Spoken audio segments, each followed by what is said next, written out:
ನೈಸರ್ಗಿಕವಾಗಿ ಬರುವಂತ ಪದಾರ್ಥಗಳಿಂದ ಇದನ್ನ ತಯಾರಿಸಿರೋದ್ರಿಂದ ಬೇರೆ ಯಾವುದೇ ತರದ ಸೈಡ್ ಎಫೆಕ್ಟ್ಸ್ ಇರೋದಿಲ್ಲ.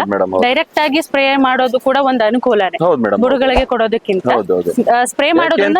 ಈಗ ನಮಗೆ ನೀರಿನ ಪ್ರಮಾಣ ಕಡಿಮೆ ಇದೆ ಅಂದವಾಗ ಏನಾಗತ್ತೆ, ಆ ನೀರನ್ನ ಬೇರ್ಗಳಿಗೆ ಎಲ್ಲಾ ಬೇರ್ಗಳಿಗೂ ನೀರ್ ಬೇಕಾಗುತ್ತೆ. ನೀರ್ ಸಿಕ್ಕಿ ಅದು ಮೇಲೆ ಅದಕ್ಕೆ ಹೋಗಿ ಇದಾಗೋದ್ರೊಳಗೆ ತುಂಬಾ ಟೈಮ್ ತಗೊಳುತ್ತೆ. ಸೊ ಅದಕ್ಕೋಸ್ಕರವಾಗಿ ನಾವು ಡೈರೆಕ್ಟ್ ಸ್ಪ್ರೇನು ಮಾಡ್ಬಿಟ್ಟು ಸಾಧ್ಯತೆ ಇದ್ರೆ ನಾವು ಡ್ರೆಂಚಿಂಗ್ ಮಾಡ್ಬಿಟ್ರೆ ವೆರಿ ಗುಡ್, ಒಳ್ಳೆ ರಿಸಲ್ಟ್ ಬರುತ್ತೆ. ಈಗ ನೀವು ನೋಡ್ಬೋದು, ನಾವು ಹ್ಯೂಮನ್ ಅಲ್ಲಿ ನಾವು ಇಂಗ್ಲಿಷ್ ಮೆಡಿಸಿನ್ ಮತ್ತೆ ಟ್ಯಾಬ್ಲೆಟ್ಸ್ ಫೀವರ್ ಇರುತ್ತೆ. So English medicine immediately reaction ಆಗುತ್ತೆ, ಸೈಡ್ ಎಫೆಕ್ಟ್ ಅಷ್ಟೇ ಇರುತ್ತೆ. ಸೈಡ್ ಎಫೆಕ್ಟ್ಸ್ ತುಂಬಾ ಇರುತ್ತೆ ನಿಮಗೆ ಅಲ್ವಾ, ಗೊತ್ತಾಗಲ್ಲ ನಮಗೆ. ಆ ಟೈಮಲ್ಲಿ ಪೈನ್ ಕಡಿಮೆ ಆಯ್ತು, ಐ ಆಮ್ ಹ್ಯಾಪಿ ಅಂತ ಹೆಲ್ತಿ ಆಗಿದ್ದೀನಿ ಅನ್ಬೋದು. ಬಟ್ ಸೈಡ್ ಎಫೆಕ್ಟ್ಸ್ ನಮಗೆ ಗೊತ್ತಿಲ್ದಂಗೆ ಜಾಸ್ತಿ ಇರುತ್ತೆ.